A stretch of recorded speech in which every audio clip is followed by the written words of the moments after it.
قرآن مجید کے پہلے پارے میں سے ایک آیہ کریمہ کا کچھ حصہ تلاوت کیا ہے۔ اللہ کریم نے ارشاد فرمایا کہ فَكُلَّمَا جَاءَكُمْ رَسُولٌ بِمَا لَا تَهْوَىٰ، فرمایا تو کیا جب تمہارے پاس کوئی رسول وہ چیز لے کے آ جاتے ہیں جو تمہارے نفس کی خواہش نہیں،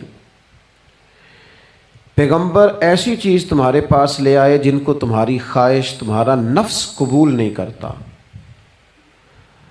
لا تہویٰ انفسکم مستکبرتم، جن کو تمہارا نفس قبول نہیں کرتا تو پھر تم تکبر کرتے ہو،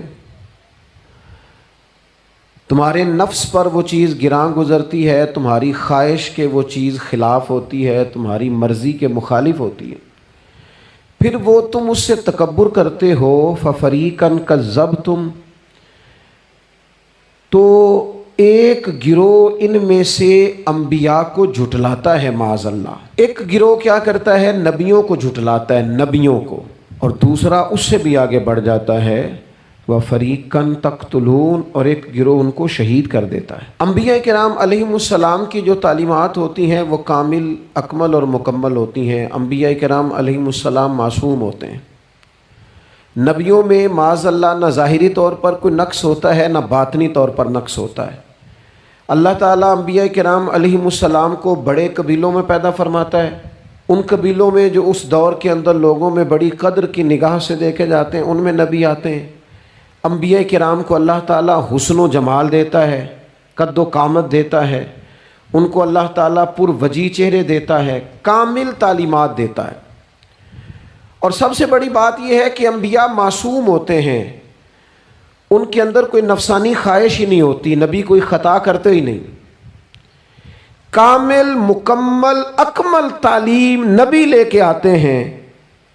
لیکن اللہ کا قرآن کہتا ہے کہ جب وہ چیزیں تمہاری نفس کی خواہش کے خلاف ہوتی ہیں، چیزیں بالکل مکمل ہیں، کامل ہیں، اکمل ہیں، نبی معصوم ہیں، عام آدمی اگر کوئی بات کرتا ہے تو اس کی بات میں نقص رہ جاتا ہے، کمزوری رہ جاتی ہے، کسی دانشور سے، کسی شاعر سے، کسی ادیب سے، کسی آپ جس نے اپنی دانش بینش کے حساب سے کوئی بات کی ہے، آپ اگر اس سے کوئی تربیت لیتے ہیں تو اس کی بات میں کمزوری رہ جائے گی، عام آدمی ہے۔ انبیاء کرام علیہم السلام کی تعلیمات جو ہوتی ہیں وہ ذاتی نہیں ہوتی، وہ وحی الہی کے ساتھ ہوتی ہیں، ان میں کمزوری کوئی نہیں ہوتی، نقص کوئی نہیں ہوتا۔ انبیاء کرام علیہم السلام خوبصورت ہوتے ہیں، نورانی ہوتے ہیں، یعنی کسی بندے نے معاذ اللہ ان سے کوئی ایسی چیز نہیں دیکھی ہوتی جس سے کہ قباحت پیدا ہو، نقص پیدا ہو، انسان دور ہٹے، انہیں اللہ تعالیٰ ظاہری، باطنی، معنوی حسن دے کے دنیا میں بھیجتا ہے۔ کیوں نہیں لوگ مانتے؟ 950 سال حضرت نوح علیہ السلام نے تبلیغ فرمائی، اور میرے بھائی 1.5 دن میں بندہ تھک جاتا ہے، اکتا جاتا ہے، ہف جاتا ہے، عام آدمی کی بات کر رہا ہوں۔ 950 سال تبلیغ کی، اور تبلیغ کرنے والا بندہ کامل ہے، مکمل ہے، اکمل ہے، درد مند ہے، سونا ہے، نہیں مان رہے لوگ۔ کیوں؟ قرآن کہتا ہے اس کی وجہ یہ ہے کہ چیزیں وہ ہیں جو ان کے نفس کی خواہش کے خلاف ہیں، جو یہ ان کے نفس کی اور باطنی جو خواہشات ہیں ان کے مخالف ہیں، نہیں مانتے۔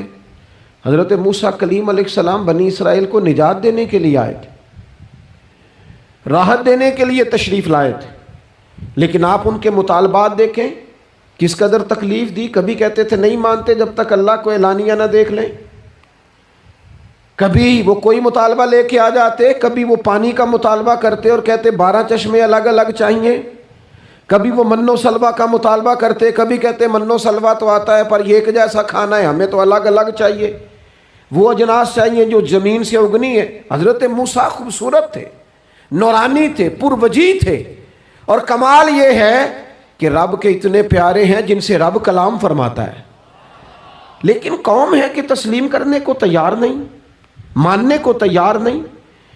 فقط اتنی بات ہے کہ وہ تعلیمات وہ ہیں جو ان کے نفس کی خواہش کے خلاف ہیں، اور ذرا سا انہیں موقع ملا، حضرت موسیٰ علیہ السلام 40 دنوں کے لیے کوہ طور پہ تشریف لے گئے تو پیچھے سے ایک بچڑے کی پوجا شروع کر دی۔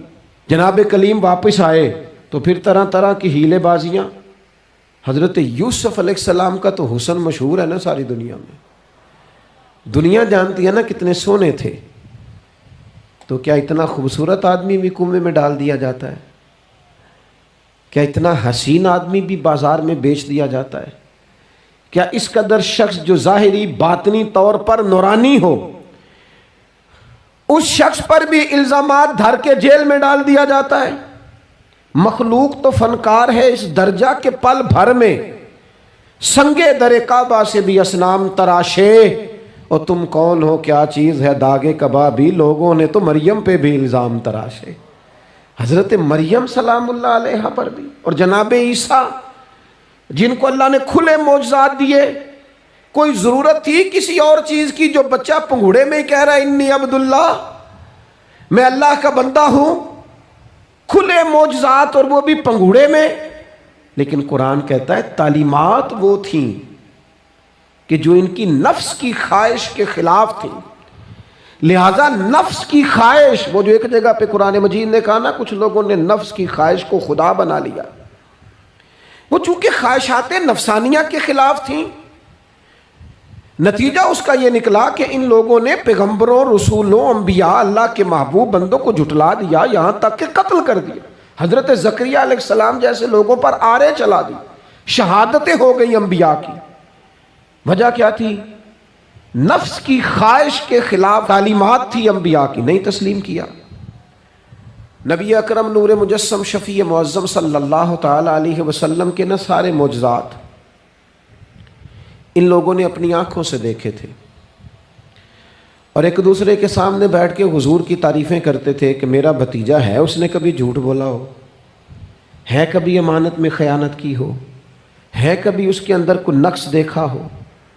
وہ تعریفیں، وہ خوبصورتیاں، وہ رعنائیاں۔ لیکن جب حضور نے اعلان نبوت کیا نا، اب وہ جو خواہشات نفسانیہ تھی نا، وہ جو باطن کے اندر خواہشات مچلتی تھی، میں سردار ہوں، میرے ڈھیر سارے غلام ہونے چاہیے، میں کسی کو اپنا داماد قبول نہیں کرتا لہذا بیٹی کو زندہ دفن کروں گا، میں یہ کیسے قبول کر لوں کہ غریب آدمی میرے برابر میں آ کے بیٹھ جائے، برادری کی اونچ نیچ کیسے چھوڑ دوں۔ کل تک کہہ رہے تھے آپ صادق ہیں، آپ امین ہیں، آپ حسین ہیں، آپ باوقار ہیں، ہر چیز بیان کر رہے تھے، اور جیسے ہی کہا حضور نے کہ میں اللہ کا رسول بن کے آیا ہوں، جب ماننے کی باری آتی ہے نا، ماننے کی، حضور علیہ السلام پہاڑی پر تشریف فرما ہے، اور کریم محبوب علیہ السلام نے اونچی پہاڑی تھی، اس طرح کوئی آدمی یہاں دیوار پہ اوپر کھڑا ہو جاتا ہے تو آپ تو اس طرف نہیں دیکھ رہے، وہ ادھر بھی دیکھ رہا ہے، ادھر بھی دیکھ رہا ہے۔ اونچی پہاڑی پر حضور کھڑے ہو گئے، اور کھڑے ہو کے فرمایا اگر میں تم سے کہوں کہ پہاڑی کے اس پار دشمن ہے اور وہ تیاری کر کے آ چکا ہے، تم پر حملہ آور ہو جائے گا، کیا میری بات مان لو گے؟ دیکھا نہیں تم نے، میں کہہ رہا ہوں دشمن ہے، تسلیم کرو گے؟ سارے مکے کے لوگ جمع تھے، کہنے لگے کیوں نہیں مانیں گے، آپ صادق بھی ہیں اور امین بھی ہیں، آپ کی زبان سے کبھی جھوٹ نکلا ہی نہیں۔ یہ خاص پیغام حسین کانفرنس میں عرض کرنا ہے آپ کو، بھائی میں اگر کہوں کہ اس طرف دشمن آ گیا ہے، تم نے نہیں دیکھا، میری زبان پر اعتبار کرتے ہو؟ یا رسول اللہ آپ صادق اور امین ہیں، آپ نے کبھی جھوٹ بولا نہیں، خیانت کی نہیں، 100% یقین ہے، مان لیں گے؟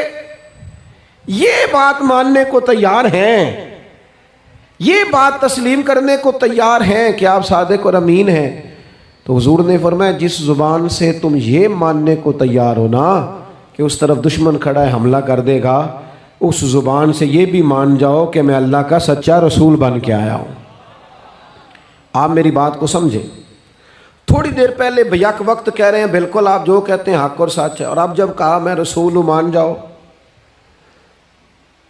تو معاذ اللہ تعالیٰ ابو لہب کہنے لگا آپ کے ہاتھ ٹوٹ جائیں، آپ نے ہمیں اس کام کے لیے بلایا تھا، طرح طرح کی بولیاں بولنے لگے۔ جب مفادات پر چوٹ لگتی ہے، جب خواہشات نفس کو چھوڑنا پڑتا ہے، جب ذرا اپنی طبیعت پر کچھ چیزیں بوجھ بنتی ہیں، میرے اصحاب قبلہ عالم فرمایا کرتے تھے ہمارے دشمن جب ہم پر تنقید کرتے ہیں تو کئی باتیں غلط بھی کرتے ہیں لیکن کچھ باتیں ٹھیک بھی ہوتی ہیں، بجائے اس کے کہ ہم اسی وقت اٹھ کے قبول کریں، تسلیم کریں کہ جناب یہ بات جو آپ نے کیا یہ بالکل ٹھیک ہے، میں کھلے دل سے اس کو قبول کرتا ہوں. اتنی جرت کون کرے؟ اتنی ہمت کا مظاہرہ کون کرے؟ وہ چیزیں جو ہمارے نفس کی خواہش کے خلاف ہوتی ہیں ہم قبول کرنے کو تیار ہی نہیں ہوتے. لیکن جو مزاج دین ہمیں عطا کرتا ہے، وہ دین ہمیں یہ عطا کرتا ہے کہ جب تم یہ دیکھو نا کہ بات جو ہو رہی ہے وہ بات ٹھیک ہے، اگرچہ میرے مفادات کی بھی خلاف ہے، اگرچہ میرے نفس کی خواہش کے بھی خلاف ہے، اگرچہ میری سرداری کے بھی خلاف، ہو سکتا ہے میرا مالی نقصان بھی ہو، لیکن چونکہ ٹھیک ہے لہذا مجھے قبول کر لینی چاہیے. یہ جرت پیدا کریں اپنے دل کے اندر، یہ طاقت پیدا کریں. یہ آج کا پیغام ہے. آپ دیکھیے حضرت فاروق اعظم رضی اللہ تعالیٰ عنہ نے مسئلہ بیان کیا تو جناب فاروق اعظم رضی اللہ تعالیٰ عنہ نے اس مسئلے میں عورتوں کے مہر کے متعلقہ، جو حق مہر ہوتا ہے خاتون کا، اس کے متعلقہ جناب عمر نے کوئی مسئلہ بیان کیا. تو آپ جمعہ پڑھا کے باہر نکلے تو ایک خاتون کھڑی تھی دروازے پر، کہنے لگی امیر المومنین حد ہو گئی ہے، آپ عورتوں کو مہر لینے پر پابندی لگا رہے ہیں، اتنا لینا اتنا نہ لینا، اور اللہ رسول نے کھلی اجازت دی ہے جتنا مرضی لے لیں. اس خاتون نے دلائل پیش کیے. اب امیر المومنین کے سامنے ایک تو ہے کہ عام مرد کے سامنے عورت بات کرے تو لوگ قبول نہیں کرتے، اور 22 لاکھ مربع میل کا حکمران اور جس کے بارے میں معروف ہے کہ ان کا درہ ہر وقت چلتا ہے. اس خاتون نے جناب عمر سے کہا کہ جناب مسئلہ یوں ہے، آپ نے یوں بیان کیا ہے. اب ارد گرد لوگ کھڑے تھے، کسی نے یہ نہیں کہا گستاخ معاذ اللہ تو کیا کہہ رہی ہے، امیر المومنین کے سامنے کلام کرتی ہے. بات حق تھی، کسی نے جرت نہیں کی. ایک شخص حضرت عمر سے کہنے لگے حضور آپ کچھ بولتے کیوں نہیں، کچھ تبصرہ کریں. فرمانے لگے بولنا کیا ہے، ایک مرد نے خطا کی ہے اور ایک عورت ٹھیک کہہ رہی ہے، اس کی بات درست ہے، میں کھلے دل سے قبول کرتا ہوں. نفس پر گرچہ چوٹ لگتی ہے اسے قبول کریں. کیوں حق کے معاملے میں حضرت صاحب بندے بڑے اچھے ہیں، قبلہ بڑے نفیس آدمی، اور جناب ان کی طبیعت بڑی اچھی ہے، تو پھر آپ قبول کر لیں ان کی بات کو. کہتے ہیں آپ دعا کریں میرے لیے میں قبول کر لوں، آپ دعا کریں میں ٹھیک ہو جاؤں. او خدا کے بندے، جسے تو ٹھیک سمجھ رہا ہے اس کی بات کو قبول کر، اس بات کا قائل ہو جا، اس پر عمل کر. ہمارے مزاجوں میں وہ جو نفسانی خواہشات کا غلبہ ہے آج بھی پوری طرح وہ ہمیں اپنی لپیٹ میں لیے ہوئے، ہم سمجھنے کو تیار نہیں ہوتے. حق حق ہوتا ہے، اور جب حق واضح ہو جائے پھر نفسانی خواہشات کو نہ دیکھو. نفس ایک بچے کی طرح ہے، اس کی ایک بات مانو گے دوسری خواہش کرے گا، دوسری بات مانو گے تیسری خواہش کرے گا. اللہ کے محبوب علیہ السلام نے دعا فرمائی ہے، مسند امام احمد بن حنبل میں موجود ہے. حضور اللہ کی بارگاہ میں عرض کرتے ہیں تعلیم امت کے لیے، صرف ہمیں سمجھانے کے لیے، ورنہ تو معصوم عن الخطا ہے.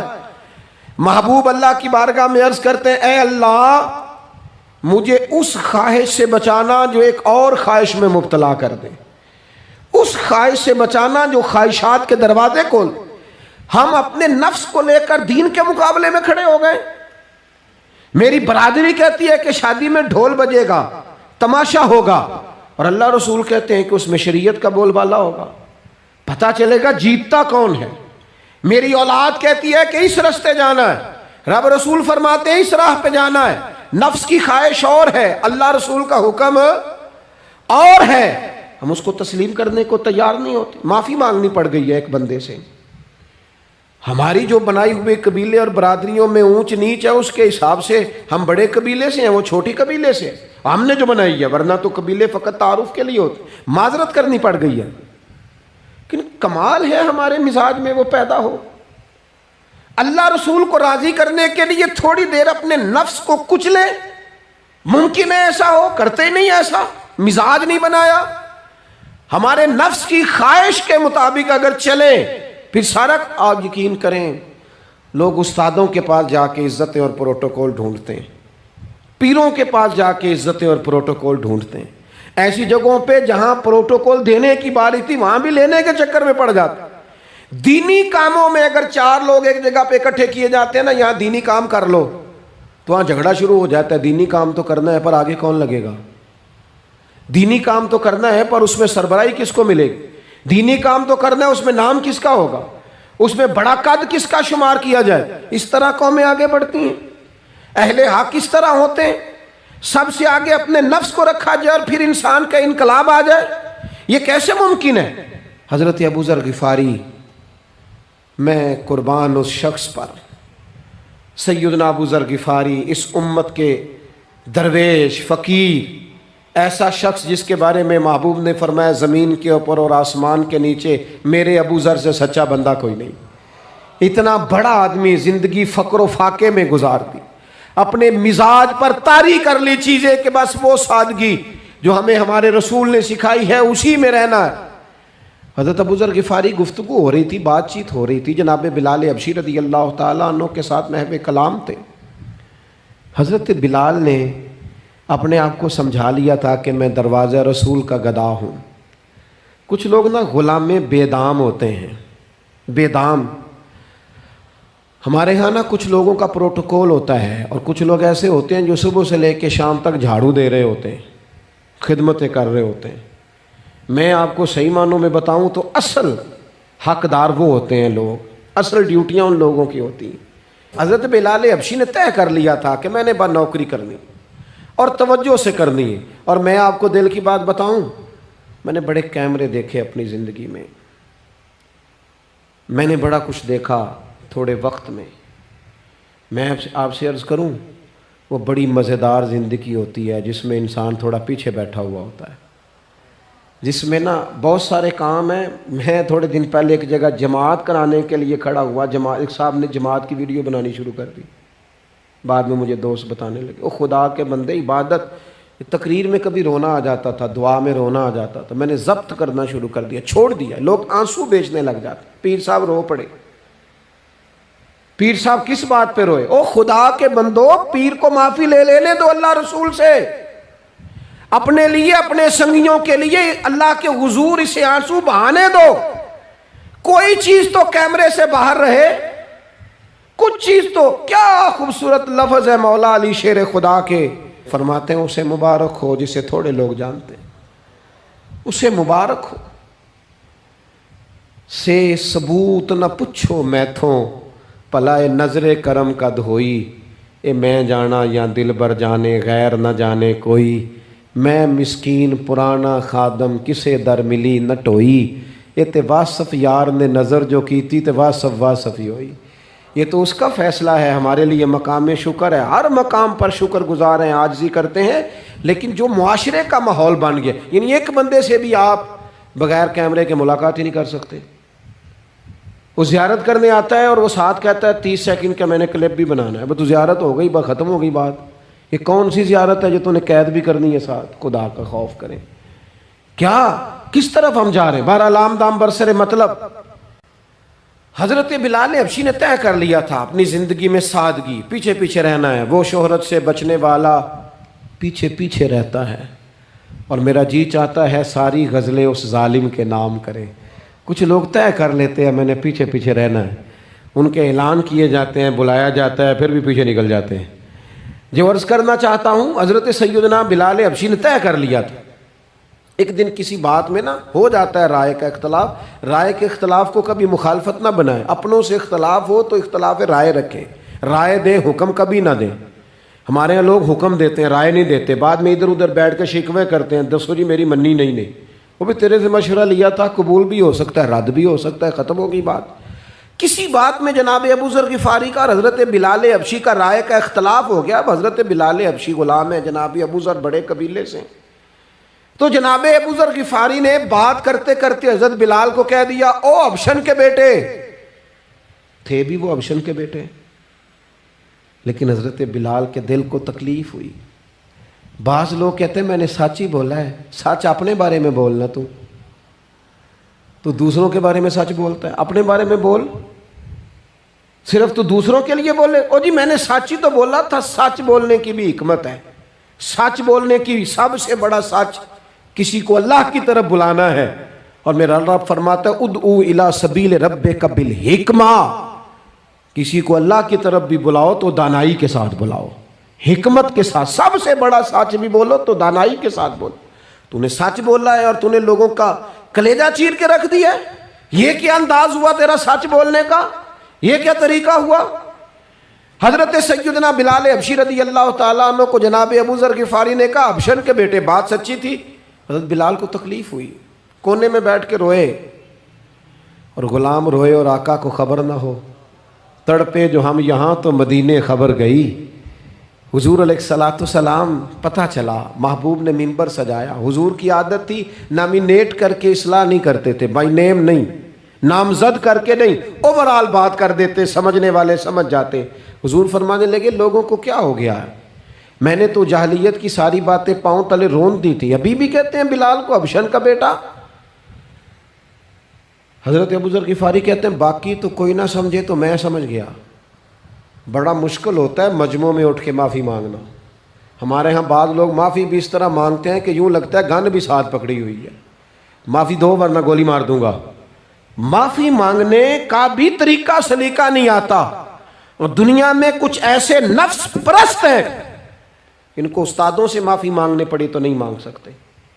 مشائخ سے معافی مانگنے آتی ہے تو نفس کے بندے بن کے نفس کی غلامی کرتے ہیں, لیکن اپنی عزت کی جگہوں کو بھی درست نہیں کرتے. کتنا بڑا مجرم ہے جو باپ سے بھی معافی نہ مانگ سکے, جو ماں سے بھی نہ کہہ سکے میں غلطی کر گیا تھا. اتنی بڑی نفس پرستی. تو نے آقا بنا لیا اپنے نفس کو اپنا. مجمعوں میں معافی مانگنا, اعتراف کرنا, حق کو قبول کرنا, اپنے نفس کو ذبح کرنا. حضرت ابو ذر غفاری مجمع کے بیچ اٹھ کے کھڑے ہوئے, چمکتا دمکتا چہرہ, قبولیت حق کا جذبہ, اپنے نفس کو چیر دینا اور اس پر پاؤں رکھ کے رب رسول کا قرب حاصل کرنے کا ذائقہ. جناب ابو ذر غفاری حضرت بلال کے قریب گئے اور پھر ان کے سامنے لیٹ گئے, رو کے کہنے لگے حبشن کے بیٹے اٹھا اپنا پیر اور رکھ میرے سینے پہ. میں اس قوم کو بتانا چاہتا ہوں کہ تھا تو حبشن کا بیٹا, پر جب سے مدینے والے کا کلمہ پڑا ہے کائنات میں عزت والا ہو گیا ہے.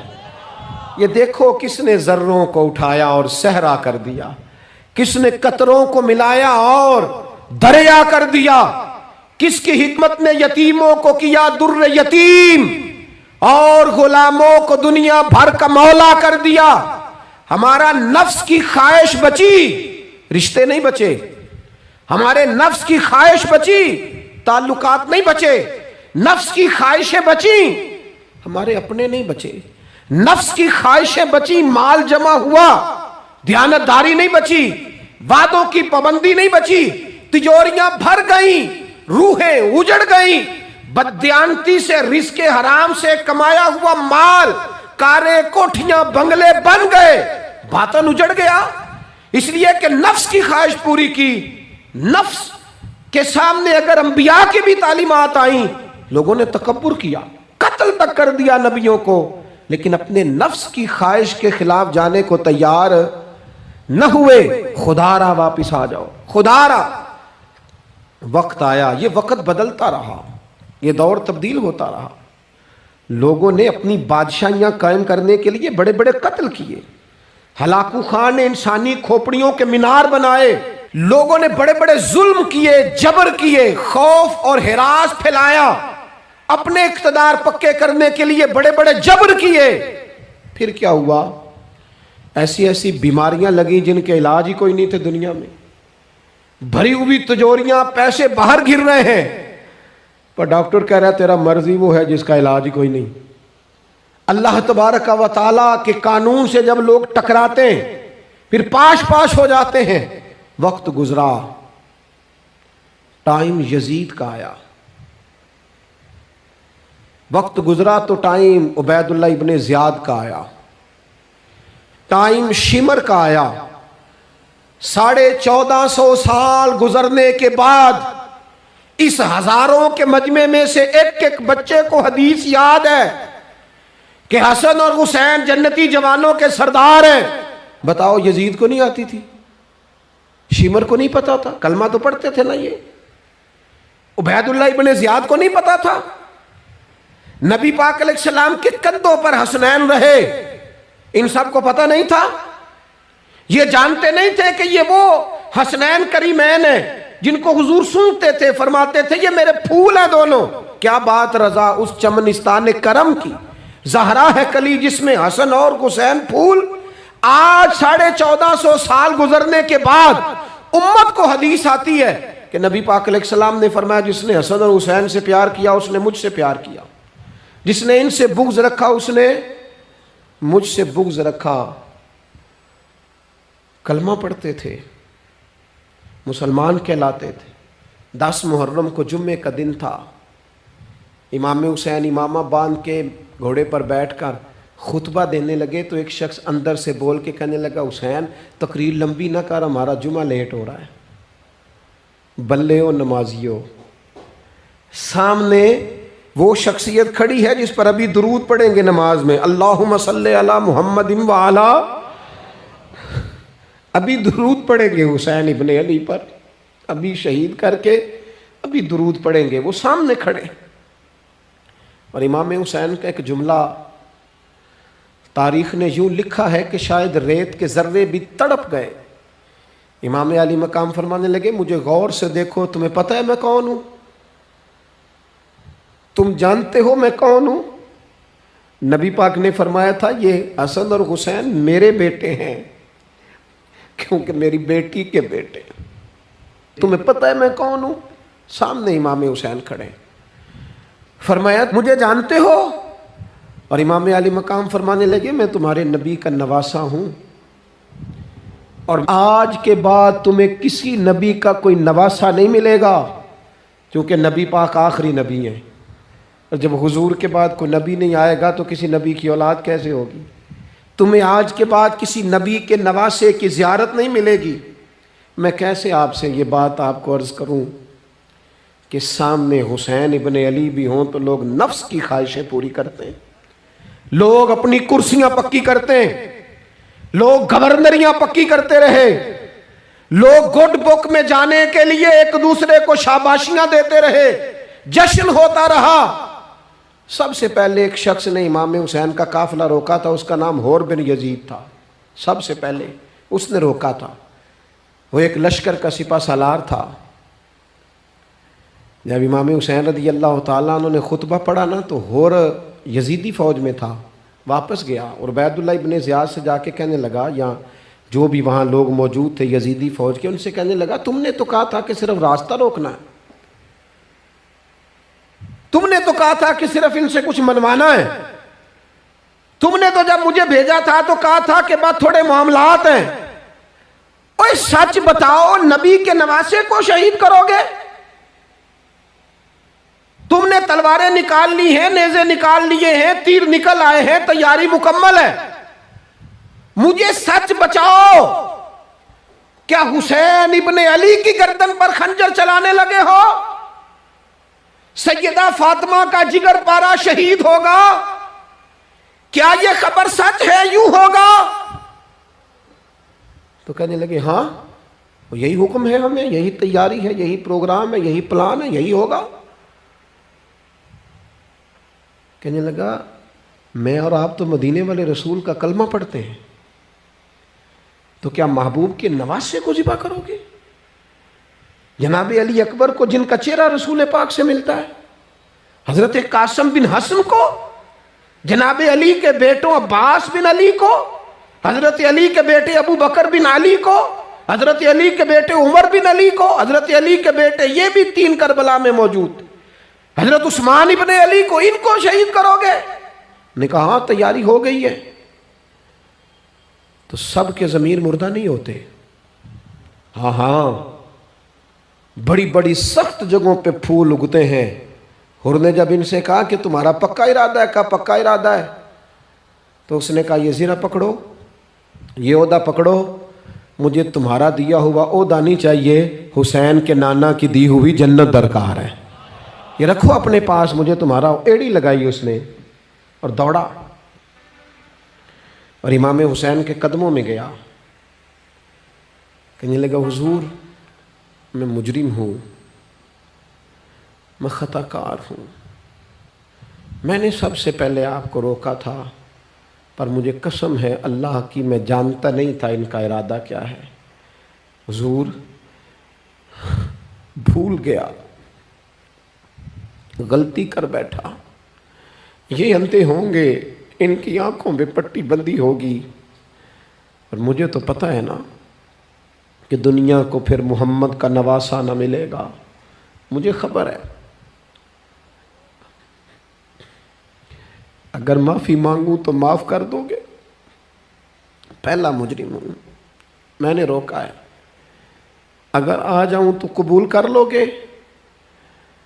یہ ظرف، یہ حوصلے، یہ توانائیاں اگر ہیں تو سیدہ فاطمہ کے دودھ میں ہیں، یہ شیر خدا کی تربیت میں ہیں، یہ محبوب نے جو ان کی زبانوں کو چوسا تو اس کرم میں ہے۔ حضرت امام حسین نے اٹھ کے سینہ یوں چوڑا کیا، ہاتھ پھیلائے، فرمایا آجا، لگ جانا میرے سینے کے ساتھ، تو آ جانا، تو نے دیر کی، ہم تو پہلے سے منتظر تھے، تو آ جا، تیری ساری معاف ہیں۔ ہور کے مقدر جاگے، امام علی مقام کے لشکر میں شامل ہوا۔ بعض نے لکھا ہے جو لوگ ابتدا میں شہید ہوئے امام حسین کی طرف سے، ان میں ہور شامل۔ خدا را، کچھ خواہشات، کچھ نفسانی باتیں چھوڑ دو۔ سارا دن اپنے آپ کو ہی منواتے رہنا، اپنی ضد کے سامنے لوگ بڑے بڑے ادارے تباہ کر دیتے، بڑی بڑی جماعتیں تباہ ہو گئیں، بڑے بڑے آستانے خیر کے ٹوٹ گئے، لیکن ہماری انا، ہماری ضد، ہمارا تکبر، ہماری اپنے لیے خواہشات یہ ختم نہ ہو سکیں۔ امام حسین رضی اللہ تعالیٰ عنہ کو جن لوگوں نے شہید کیا، انہیں حضور کا خون نظر نہیں آیا، نفس کی خواہشیں نظر آئیں، جائیدادیں نظر آئیں، لیکن پتہ ہے کمال کیا ہے؟ ہمیشہ جو لوگ حق قبول کرتے ہیں نا، اللہ تعالیٰ انہیں یہ عزت عطا کرتا ہے۔ دو چار باتیں میری ضرور لے کے جانا، یہی لنگر ہے آج پیغام حسین کانفرنس کا۔ دیکھو آپ کے والد آپ کو جو سمجھاتے ہیں وہ ٹھیک ہے، یا جو آپ کہہ رہے ہیں وہ ٹھیک ہے؟ غور کرو، آپ کے اساتذہ اور مشائخ جو آپ کو کہتے ہیں وہ ٹھیک ہے، یا جو ضد آپ نے لگا لیا وہ ٹھیک ہے؟ اور سب سے بڑھ کر اللہ رسول کا حکم زیادہ مؤثر ہے، یا جو آپ نے اپنی مرضی سے چیزیں طے کی ہیں وہ زیادہ مؤثر؟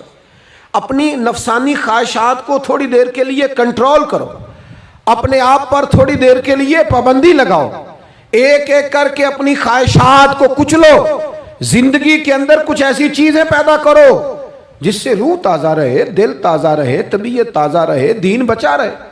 جتنی طلاقیں ہوتی ہیں نا معاشرے میں، ہم سے اگر دن میں 100 لوگ مسئلہ پوچھتے ہیں تو 95 طلاق والے ہوتے ہیں، سوائے اس کے کہ نہ میاں ہارنے کو تیار تھا، نہ بیوی ہارنے کو تیار تھی، بالآخر رشتہ ہی ہارا، دونوں کے ہوتے ہوئے بچے یتیموں جیسی زندگی گزارنے لگے۔ تھوڑی دیر کے لیے لوگ چپ نہیں کیے، سارا کچھ ختم کر لیا۔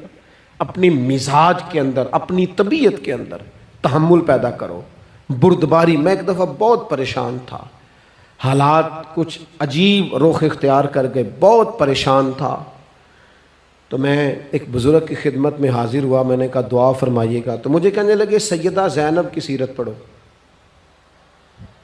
تو میں نے پہلے دن آ کے کتاب کھولی نا، تو دربار دمشق میں جو جناب زینب نے کلام فرمایا نا، انسان ٹوٹ جاتا ہے، لیکن انسان حق پہ ہو کہ اگر گلا بھی کٹا لینا تو اس کا مزاج طاقتور رہتا ہے، روح طاقتور رہتی، اسے محسوس ہوتا ہے کہ میں کمزور نہیں پڑا۔ یزید نے جب کوئی بات کی نا دمشق کے دربار میں، تو حضرت زینب پیچھے بیٹھی تھی پردے کے لوگوں کے درمیان، اس نے جب کوئی بات کی تو جناب زینب وہاں سے اٹھ کے، ہماری خواتین ہر بات پہ روتی ہیں، دو کہیں کہ ختم ہی نہیں ہوتے، جناب زینب پیچھے سے اٹھیں پردے کے پیچھے سے، اور جب اپنی گرجدار آواز میں انہوں نے گفتگو شروع کی تو وہاں ایک نابینا بزرگ بیٹھے تھے جو مولا علی شیر خدا کی بارگاہ میں حاضری دیا کرتے تھے۔